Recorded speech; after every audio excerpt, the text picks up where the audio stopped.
Hi guys, मेरा नाम जगदीश है। आप देख रहे हैं दी कोडिंग बॉक्स।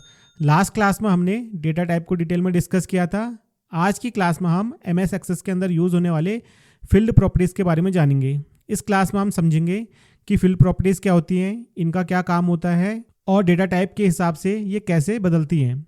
साथ ही हम कुछ ऐसी प्रॉपर्टीज़ को भी देखेंगे जो लगभग हर डेटा टाइप में कॉमन होती हैं। इस क्लास के बाद आपको यह पूरी तरह क्लियर हो जाएगा कि एमएस एक्सेस के अंदर टेबल डिजाइन करने के लिए सिर्फ डेटा टाइप ही नहीं बल्कि फील्ड प्रॉपर्टीज़ का भी एक इम्पोर्टेंट रोल होता है जो डेटा को स्टोर और मैनेज करने में काफ़ी हेल्प करते हैं। तो बिना किसी डिले के क्लास को स्टार्ट करते हैं।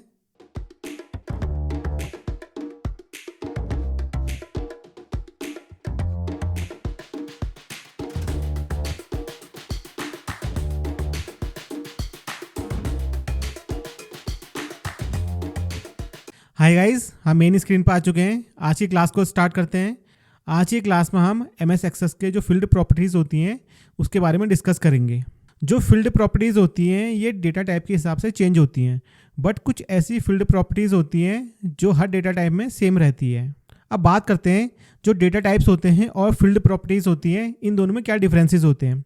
सबसे पहले बात करते हैं डेटा टाइप्स की। तो डेटा टाइप ये डिसाइड करते हैं जो डेटा है वो किस टाइप का होना चाहिए। वो नंबर टाइप होना चाहिए, वो टेक्स्ट टाइप होना चाहिए, डेट टाइम, करेंसी। और वहीं बात करें फील्ड प्रॉपर्टीज़ की, तो फील्ड प्रॉपर्टीज़ ये डिसाइड करता है कि डेटा को कैसे हैंडल करना है। तो आज की क्लास में हम यही जानेंगे कि फील्ड प्रॉपर्टीज़ का एमएस एक्सेस के अंदर कैसे यूज़ किया जाता है। सबसे पहले हम क्रिएट टैब पर जाते हैं और यहाँ से डिज़ाइन टेबल पर क्लिक कर लेते हैं। अब यहाँ पर हम एक नई टेबल क्रिएट करते हैं और उसमें कुछ फील्ड एंटर करते हैं। जैसे देखिए, मैंने यहाँ पर सीरियल नंबर लिखा, टैब का यूज़ किया। यहाँ पर सीरियल नंबर हमने ऑटो नंबर सेलेक्ट कर लिया। अब नीचे वाला सेक्शन देखिए, यहाँ पर फील्ड प्रॉपर्टीज़ है। यहाँ पर फील्ड की बहुत सारी प्रॉपर्टीज़ दिख रही हैं। अभी हमने ऑटो नंबर लिया है तो यहाँ पर कुछ प्रॉपर्टीज शो हो रही हैं। अब यहाँ पर हम एक और फील्ड लेते हैं EMP ID की नेम से, और यहाँ से हम जो डेटा टाइप है वो नंबर सेलेक्ट कर लेते हैं। अब यहाँ पर देखिए, यहाँ पर हमने डेटा टाइप चेंज किया। अब नीचे देखिए, फील्ड प्रॉपर्टीज़ के अंदर जो फील्ड्स हैं वो भी चेंज हो गई। यहाँ पर कुछ और फील्ड्स ऐड हो चुके हैं। तो एमएस एक्सेस के अंदर डेटा टाइप के हिसाब से फील्ड प्रॉपर्टीज़ भी चेंज होती रहती है। अब यहाँ पर हम एक नया फील्ड ऐड करते हैं EMP नेम से, टैब यूज़ किया और यहाँ पर जो डेटा टाइप है वो शॉर्ट टेक्स्ट ले लिया। अब फील्ड प्रॉपर्टी के अंदर जो सबसे पहला फील्ड प्रॉपर्टी है वो है फील्ड साइज। इसको डिस्कस करते हैं। जो फील्ड साइज है ये डिसाइड करता है कि फील्ड में मैक्सिमम कितना डेटा स्टोर कर सकते हैं। तो यहाँ पर देखिए, जो फील्ड साइज की लेंथ है 255 है। तो आप 255 कैरेक्टर तक का ही जो नेम है वो आप इंसर्ट कर सकते हैं। हमने टेबल को सेव किया और यहाँ पर टेबल का नाम दे दिया EMP1। ओके। अब यहाँ पर पूछ रहा है कि आपको प्राइमरी की यूज़ करनी है, हमें नहीं करनी। तो यहाँ पर हमारी टेबल बन के आ चुकी है। हमने इस पर डबल क्लिक किया, यहाँ पर सीरियल नंबर ऑटोमेटिकली जनरेट होगा। अब यहाँ पर जो EMP ID है हमने लिखा 101 और यहाँ पर नेम में दे दिया हमने हिमांशु सिंह बिस्ट। टैब का यूज़ किया तो यहाँ पर देखिए हमने इसमें एक रिकॉर्ड एंटर कर लिया। अब हमने जो हमारी टेबल है इस पर राइट क्लिक करेंगे और यहाँ पर डिजाइन व्यू पे क्लिक कर देंगे। अब यहाँ पर देखिए जो फील्ड साइज़ है हम उसे चेंज करते हैं। हमने यहाँ पर 12 लिखा। अब क्या होगा, जो EMP नेम का फील्ड है उसमें हम 12 कैरेक्टर से ज़्यादा का नेम एंटर नहीं कर सकते। मैंने इसको यहाँ से सेव किया, ठीक है। EMP1 पर डबल क्लिक किया तो यहाँ पर देखिए जो हमने हिमांशु सिंह बिस्ट डाला था वो 12 कैरेक्टर से ज़्यादा था। तो इसने क्या किया, 12 कैरेक्टर के बाद जितना भी डेटा था उसको रिमूव कर दिया। अब हम यहाँ पर एम्प्लॉय ID देंगे 102। अब यहाँ पर हम 12 कैरेक्टर से ज़्यादा का नेम देंगे। हमने यहाँ पर दिया पंकज सिंह। अब देखिए हम इसमें डेटा एंटर नहीं कर पा रहे क्योंकि जो हमने वहाँ पर 12 लेंथ दी थी वो इसने पूरी यूज़ कर ली। इस वजह से यहाँ पर रिस्ट्रिक्शन लग चुका है। तो इस तरह से आप फील्ड साइज का यूज़ कर सकते हैं। EMP1 टेबल पर राइट क्लिक किया, यहाँ पर डिज़ाइन व्यू पे चले गए। उसके बाद जो नेक्स्ट फील्ड प्रॉपर्टी है वो है फॉर्मेट। जो फॉर्मेट होता है यहाँ से आप डिसाइड कर सकते हैं कि डेटा आपको किस फॉर्मेट में दिखाना है। जैसे यहाँ पर देखिए एम्प्लॉय नेम है, मैंने इस पर क्लिक किया। यहाँ पर देखिए जो भी हमने नेम दिए हैं वो स्मॉल लेटर में दिए हैं। यहाँ पर हमने एम्प्लॉय ID 103 दी और यहाँ पर रोहित सिंह इस तरह से लिख दिया, ठीक है, कैपिटल में। उसके बाद टैब का यूज़ किया और यहाँ से EMP1 जो टेबल है इस पर राइट क्लिक करके डिज़ाइन व्यू पे चले गए। अब यहाँ पर देखिए जो फॉर्मेट है इस पर मैंने यहाँ पर ग्रेटर देन का साइन यूज़ किया। अब इसका मतलब क्या होता है, जो भी हम EMP नेम वाले फील्ड में डेटा एंटर करेंगे ये उसको कैपिटल लेटर में कन्वर्ट कर देगा। यहाँ से हमने टेबल को सेव किया Ctrl+S से, EMP1 पर डबल क्लिक किया तो यहाँ पर देखिए जितने भी नेम है वो सब कैपिटल में आ चुके हैं। यहाँ पर हम एक नया रिकॉर्ड एंटर करेंगे 104 नेहा जोशी। हमने यहाँ पर जो नेम दिया है वो स्मॉल में दिया है, टैब का यूज़ किया तो यहाँ पर देखिए जो नेम है वो कन्वर्ट हो चुका है कैपिटल में। तो इस तरह से आप फॉर्मेट का भी यूज़ कर सकते हैं। इसका एक और एग्जांपल देखते हैं। हम डिजाइन व्यू पे गए, अब यहाँ पर हम एक नया फील्ड ऐड करेंगे सैलरी नेम से, और यहाँ पर हमने करेंसी को सिलेक्ट कर लिया। एक फील्ड और ऐड करेंगे डेट ऑफ ज्वाइनिंग नेम से, यहाँ से हमने date and time data type select कर लिया। इसको सेव किया, EMP1 पर डबल क्लिक किया। अब देखिए यहाँ पर हम एम्प्लॉय आईडी देंगे 105 मोहित सिंह। अब यहाँ पर देखिए हमने सैलरी दी 15,000 और यहाँ से हमने ये वाली डेट दे दी। अब यहाँ पर देखिए आप जो सैलरी आ रही है उसके आगे रुपए का साइन आ रहा है, और यहाँ पर जो डेट ऑफ ज्वाइनिंग है उसका जो फॉर्मेट है इस तरह से है। अब देखिए EMP1 टेबल पर राइट क्लिक किया, डिज़ाइन व्यू पर गए। अब यहाँ से हमने कर्सर सैलरी वाली फील्ड पर रखा। अब यहाँ पर जो फॉर्मेट है यहाँ पर हम क्लिक करेंगे तो यहाँ पर देखिए अब आपको सैलरी किस फॉर्मेट में चाहिए। आपको यूरो में देखनी है, ठीक है, आपको जनरल नंबर में देखनी है, यूरो में देखनी है, फिक्स्ड में देखनी है, स्टैंडर्ड में देखनी है। तो यहाँ पर बहुत सारे ऑप्शन है, इनका यूज़ कर सकते हैं।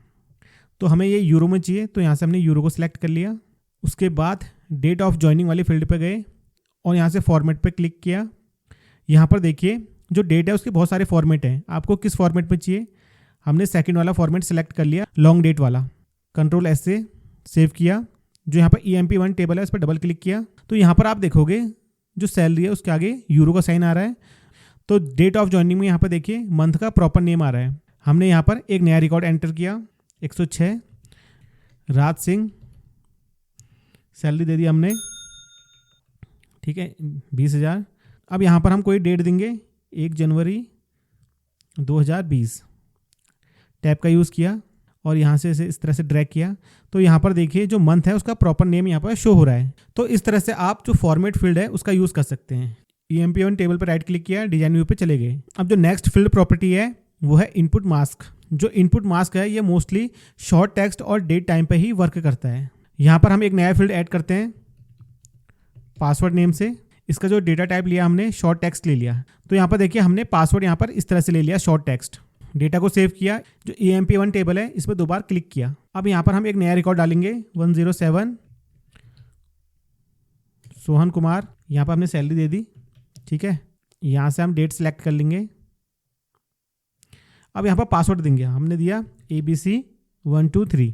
तो यहाँ पर देखिए जो पासवर्ड फील्ड है उसमें हमने पासवर्ड दिया और जो पासवर्ड है वो यहाँ पर शो हो रहा है। हम चाहते हैं कि जो ये पासवर्ड है ये इस तरह से शो ना हो किसी को भी, तो उसके लिए हम इनपुट मास्क का यूज़ करेंगे। और एक बात को नोटिस करना, जहाँ पर भी हम डेटा टाइप शॉर्ट टेक्स्ट लेंगे वहाँ पर हम उसमें न्यूमेरिक और टेक्स्ट दोनों वैल्यू एंटर कर सकते हैं। जैसे हमने पासवर्ड का डेटा टाइप लिया था शॉर्ट टेक्स्ट, तो यहाँ पर देखिए हमने इसमें न्यूमेरिक वैल्यू भी ली है और टेक्स्ट वैल्यू भी ली है। टेबल पर राइट क्लिक किया, डिजाइन व्यू पे गए। अब यहाँ पर देखिए इनपुट मास्क है, यहाँ पर क्लिक किया और यहाँ पर देखिए जो पासवर्ड है इसको सेलेक्ट कर लिया, यहाँ से नेक्स्ट किया और फिनिश कर दिया। सेव किया, EMP1 पर डबल क्लिक किया। अब यहाँ पर देखिए पासवर्ड इस तरह से शो हो रहा है। हमने यहाँ पर नया रिकॉर्ड एंटर किया 108 गोविंद कुमार और यहाँ पर डेटा एंटर कर दिया। यहाँ पर सैलरी दी, ठीक है, और यहाँ से डेट ऑफ ज्वाइनिंग को सिलेक्ट कर लिया। अब हम यहाँ पर देंगे XYZ@123। तो जो पासवर्ड है इस तरह से शो हो रहा है। तो इस तरह से आप इनपुट मास्क प्रॉपर्टी का यूज़ कर सकते हैं। हमने EMP टेबल पर राइट क्लिक किया, डिज़ाइन व्यू पर गए। अब यहाँ पर देखिए डेट ऑफ ज्वाइनिंग है, हमने इस पर क्लिक किया और यहाँ पर इनपुट मास्क है, यहाँ पर हमने क्लिक किया। तो यहाँ पर देखिए डेट और टाइम की फॉर्मेट है, यहाँ से आप इनको भी यूज़ कर सकते हैं। मैं यहाँ से कैंसिल करता हूँ। अब जो नई फील्ड प्रॉपर्टी है वो है कैप्शन। कैप्शन फील्ड का यूज़ करके हम जो फील्ड है उसका नेम चेंज कर सकते हैं। जैसे यहाँ पर देखिए EMP नेम है, अब हमें यहाँ पर EMP नेम की जगह एम्प्लॉय नेम चाहिए। तो यहाँ से हमने जो कर्सर है वो EMP नेम वाले फील्ड पर रखा, उसके बाद यहाँ पर कैप्शन पर गए और यहाँ पर लिख दिया हमने एम्प्लॉय नेम। Ctrl+S से सेव किया डेटा को और EMP1 टेबल पर डबल क्लिक किया। अब यहाँ पर देखिए जहाँ पर हमने फील्ड नेम EMP नेम लिखा था वहाँ पर एम्प्लॉय नेम आ चुका है। तो इस तरह से आप कैप्शन का यूज़ कर सकते हैं। अब हम यहाँ पर राइट क्लिक करेंगे और डिजाइन व्यू पे जाएंगे। तो यहाँ पर जो हमने फील्ड का नेम डिफाइन किया था वो चेंज नहीं होगा, ठीक है, ये सिर्फ आपको कैप्शन के रूप में दिखाई देगा। तो इस तरह से आप कैप्शन का भी यूज़ कर सकते हैं। नेक्स्ट प्रॉपर्टी फील्ड है वैलिडेशन रूल। यहाँ पर देखिए वैलिडेशन रूल है, अब इसको डिस्कस कर लेते हैं।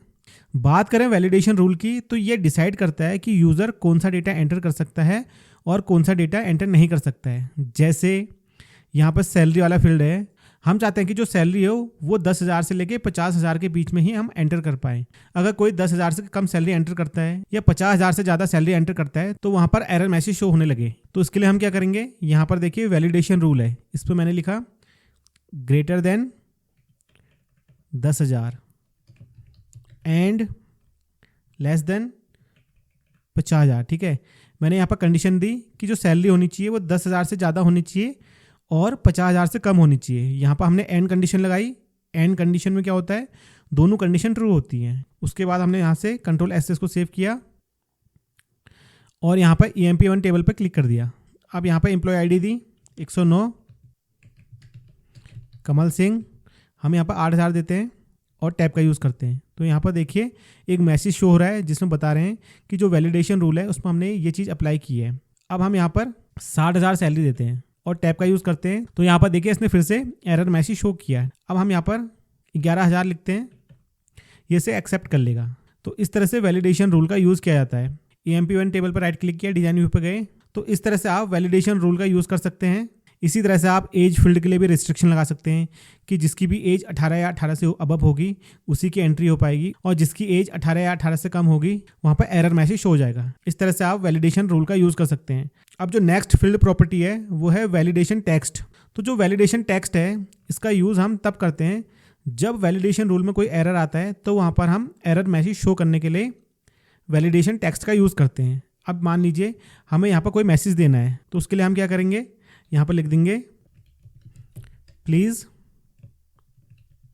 Enter salary between and 50,000। ठीक है, तो जो सैलरी फील्ड था वहाँ पर हमने वैलिडेशन रूल लगाया था कि जो सैलरी एंटर होगी वो 10,000 से ज़्यादा और 50,000 से कम वाली सैलरी को ही हम एंटर कर सकते हैं। उसके अलावा अगर हम कोई भी नंबर एंटर करें तो वहाँ पर इस तरह का एरर मैसेज शो होगा। कंट्रोल एस से सेव करते हैं, EMP1 पर डबल क्लिक किया। अब यहाँ पर हम नया रिकॉर्ड डालते हैं 110 निधि रावत। अब यहाँ पर हम जो सैलरी देंगे 8,000 देंगे। ठीक है, हमने यहाँ पर 8,000 सैलरी दी। अब जैसे हम टैब का यूज़ करेंगे तो यहाँ पर देखिए एरर मैसेज शो हो रहा है। तो इस तरह से आप वैलिडेशन टेक्स्ट का यूज़ कर सकते हैं। तो आज की क्लास में हमने MS एक्सेस के अंदर फील्ड प्रॉपर्टीज़ को डिस्कस किया। अब जो नेक्स्ट क्लास आएगी उसमें रिमेनिंग फील्ड प्रॉपर्टीज़ को डिस्कस करेंगे। आज की क्लास में हमने MS एक्सेस के अंदर फील्ड प्रॉपर्टीज़ के बारे में समझा।